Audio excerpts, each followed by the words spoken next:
And as you can see, I got a tranny for this truck. Well, remember my pathetic begging video when I was looking for a tranny for my shitty Dodge farm truck? Well, it came through. I got one, but it ain't right, but I gotta see if I can make it work. 727 came from a 3/4 ton pickup truck. Supposedly it's heavy duty. It came right from the owner who had the truck, so he swears it's good because he took it out and put a 4-speed automatic in it. Thanks, Foster. Well, it did cost me a case of beer, so.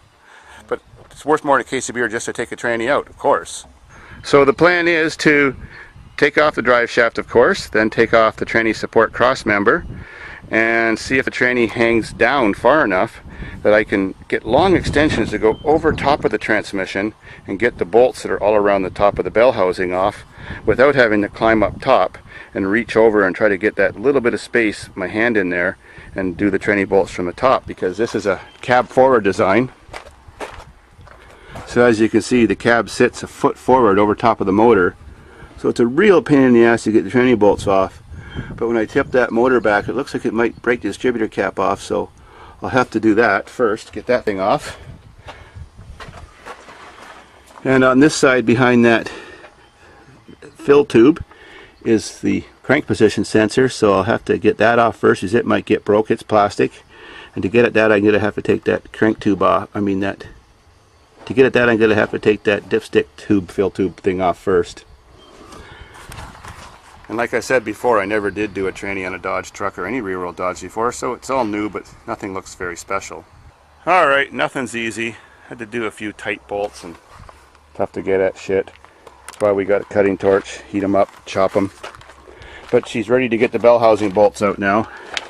Starter swinging, cross members off. That was pretty easy, just 4 bolts and some holes that are already made to stick an air tool through.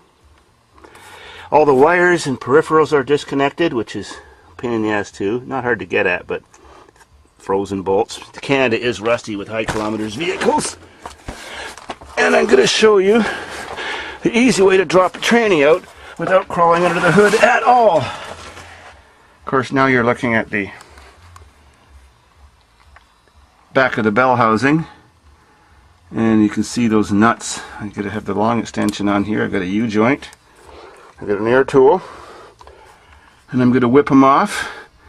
And I can't put this on video because, of course, I need 3 hands to do that, but it's no big deal. First I'm going to take off the tranny dipstick tube, because that gives me access to where that little shiny metal plate is up in the middle there, because that's the crank position sensor, which is new in this vehicle.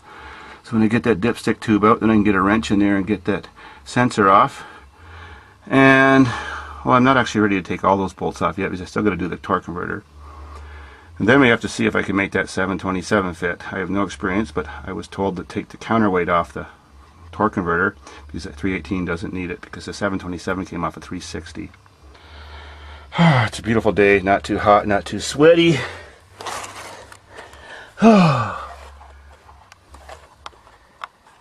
And so far it's only been a 2-beer job. I've just been too busy to even drink, even though it's longer than a 2-beer job. Well, now that that dipstick tube is out of the way, it's really easy to get a wrench on and get that mounting bracket off for the crank position sensor. No problem. Can't film that either, because it takes 3 hands. Alright, they're both out. Now I just got to make a few mods.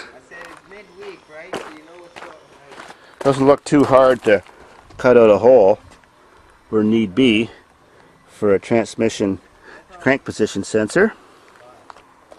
Actually, the whole bell housing and everything looks pretty much the same. Gear shifter mechanism looks the same, except I got to add a kickdown lever. Oh, it's just the back of the tranny from there back. It's different. I'm sure the computer for the tranny will have a shit and give me all kinds of codes, recognizing there's no tranny in this car, because the only thing this has got is a neutral safety switch and a backup light connector. That one does too, but it's got a whole bunch of other connectors like that one. And a speed sensor connector, and of course this one used a cable since it's so old. That came from a 360, but it's the same. Now let's see about the weight I have to remove. Oh yeah, so see, this one's got no weight because it came from a 318. And that one has a weight, so I'll just get the torch or something and cut off those 2 little spot welds. Then we should be all set. Except, the next problem is, the drive shaft. It's aluminum, and it's 2.5 inches too short. That sucks. Well, maybe I'll go back in the forest and measure how long the drive shaft is on the 1978 Dodge truck that's back there. He said I could have the tranny, but since I already got one, it was too much work to take that one off, even though I would have saved a case of beer.